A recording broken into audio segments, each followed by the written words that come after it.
अल्लाह का नाम लेकर जो बड़ा मेहरबान निहायत रहम वाला है। अलिफ लाम रा, ये वो किताब है जिसकी आयतें जची तुली हैं। फिर ये कि अल्लाह हकीम और खबीर नाजिल करने वाले की तरफ से बतफसील बयान की गई है।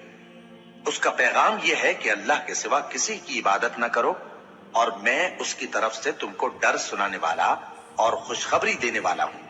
और ये कि अपने परवरदिगार से बख्शिश मांगो और उसके आगे तौबा करो, वो तुमको एक वक्त मुकर्रर तक मताए नेक से बहरामंद करेगा और हर लायक फजीलत को उसकी फजीलत देगा। और अगर रूगर्दानी करोगे तो मुझे तुम्हारे बारे में कयामत के बड़े दिन के अजाब का डर है। तुम सबको अल्लाह की तरफ लौट कर जाना है और वो हर चीज पर कादिर है। देखो, ये अपने सीनों को दोहरा करते हैं ताकि अल्लाह से छुप जाएं। सुन रखो, जिस वक्त ये अपने कपड़ों में लिपट रहे होते हैं तब भी वो इनकी छुपी और खुली बातों को जानता है। वो तो दिलों की बातों तक से आगाह है। और जमीन पर कोई चलने फिरने वाला नहीं मगर उसका रिज़्क़ अल्लाह के जिम्मे है। वो उसके रहने की जगह को भी जानता है और जहां सौंपा जाता है उसे भी। ये सब कुछ किताब रोशन में लिखा हुआ है। और वही तो है जिसने आसमानों और जमीन को 6 दिन में बनाया और उस वक्त उसका अर्श पानी पर था।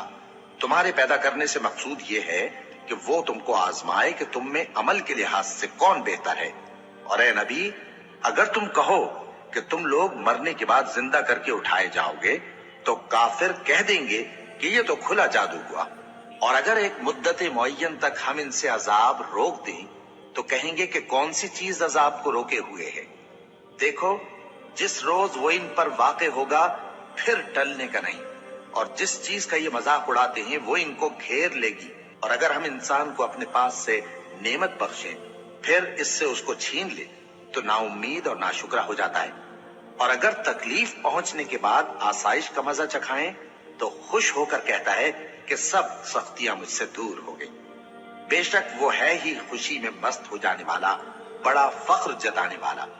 हाँ, जिन्होंने सब्र किया और अमल नेक किए, यही हैं जिनके लिए बख्शिश और अजर अजीम है। तो शायद तुम कुछ चीज वही में से जो तुम्हारे पास आती है छोड़ दो, और इस ख्याल से तुम्हारा दिल तंग हो कि काफिर ये कहने लगे कि इस पर कोई खजाना क्यों नहीं नाजिल हुआ, या इसके साथ कोई फरिश्ता क्यों नहीं आया। ऐ नबी, तुम तो सिर्फ नसीहत करने वाले हो और अल्लाह हर चीज का निगहबान है। क्या ये लोग कहते हैं कि इसने कुरान अस खुद बना लिया है? कह दो कि अगर सच्चे हो तो तुम भी ऐसी 10 सूरतें बना लाओ और अल्लाह के सिवा जिस जिस को बुला सकते हो बुला भी लो। बस अगर वो तुम्हारी बात कबूल न करें तो जान लो कि ये कुरान अल्लाह के इल्म से उतरा है और ये कि उसके सिवा कोई माबूद नहीं। तो क्या तुम लोग इस्लाम लाते हो? जो लोग दुनिया की जिंदगी और उसकी ज़ेब जीनत के तालिब हों, हम उनके अमाल का बदला उन्हें दुनिया ही में दे देते हैं और उसमें उनकी हक तलफी नहीं की जाती। ये वो लोग हैं जिनके लिए आखिरत में आतश जहन्नम के सिवा और कुछ नहीं, और जो अमल उन्होंने दुनिया में किए सब बर्बाद, और जो कुछ ये करते रहे सब जाया हुआ। भला जो लोग अपने परवरदिगार की तरफ से दलील रोशन रखते हों और उनके साथ एक आसमानी गवाह भी उसकी जानिब से हो, और इससे पहले मूसा की किताब हो जो पेशवा और रहमत है, तो क्या वो कुरान पर ईमान नहीं लाएंगे?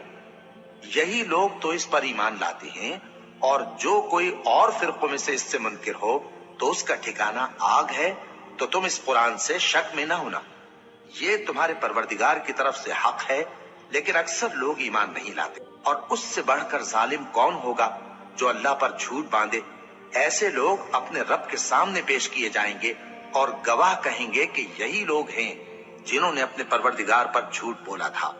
सुन रखो कि जालिमों पर अल्लाह की लानत है, जो अल्लाह के रास्ते से रोकते और उसमें कजी चाहती हैं और वो आखिरत का भी इनकार करते हैं। ये लोग जमीन में कहीं छुपकर अल्लाह को हरा नहीं सकते और न अल्लाह के सिवा कोई इनका हिमायती है।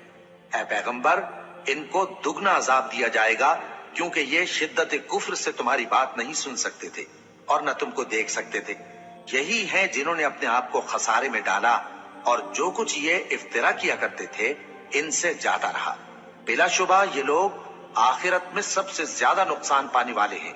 जो लोग ईमान लाए और अमल नेक किए और अपने परवरदिगार के आगे आजिजी की, यही साहिब जन्नत हैं, ہمیشہ اس میں رہیں گے۔